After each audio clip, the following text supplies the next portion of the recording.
بات میں نے آپ کے سامنے اس لیے رکھی کہ آج ہمارے اس معاشرے کے اندر ہر گلی محلے میں لاہور کا پورا نقشہ سامنے رکھ کے، پاکستان کا ہر نقشہ، پاکستان کے ہر شہر کا نقشہ سامنے رکھ کے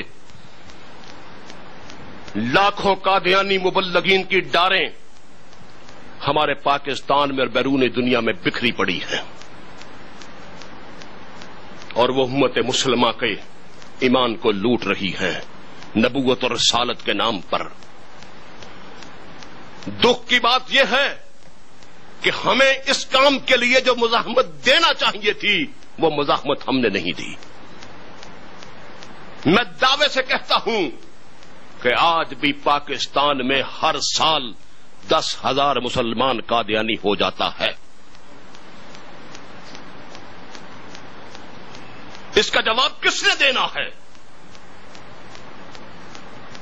مولانا ابو الحسن ندوی نے احادیث کے حوالے سے یہ بات لکھی،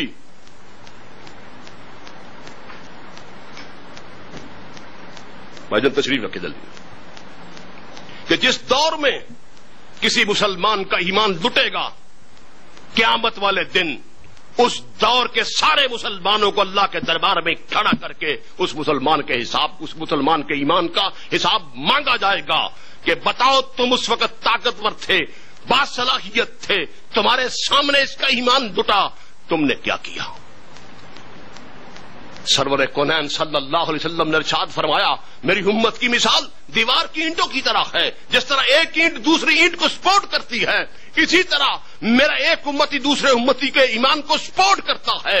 بتاؤ یہ اتنی اینٹیں درمیان سے نکال لی گئیں، یہ دیوار کی دیوار نکال لی گئی، تم نے کیا کیا؟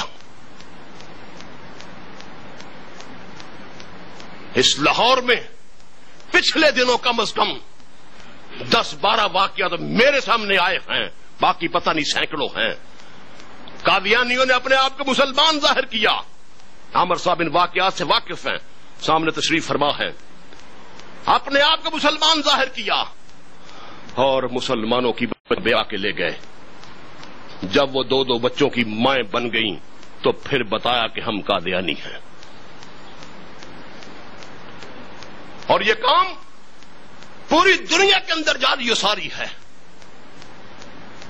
یہ ایمان کی لوٹ مچی ہوئی ہے، مسلمانوں کے ایمان کو ارتداد کی چھری سے ذبح کیا جا رہا ہے، لیکن تعجب کی بات ہے کہ مسلمان مردوں کے ساتھ شرط باندھ کے ایسا سویا ہوا ہے کہ اٹھنے کا نام نہیں لیتا۔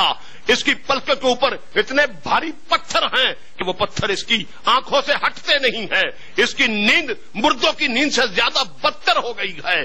پوری دنیا میں مشرق سے لے کر مغرب تک، شمال سے لے کر جنوب تک اس کی پٹائی ہو رہی ہے، اس کو کوڑے مارے جا رہے ہیں، اس کی عزت و آبرو لوٹی جا رہی ہے، لیکن تعجب کی بات یہ ہے کہ یہ پھر بھی ہوش میں نہیں آ رہا۔ آج 1 ارب اور 30 کروڑ امت کی حیثیت ایک خارج شدہ کتے کے برابر نہیں ہے۔ کیوں؟ ہم غیرت سے محروم ہو گئے، حمیت سے محروم ہو گئے۔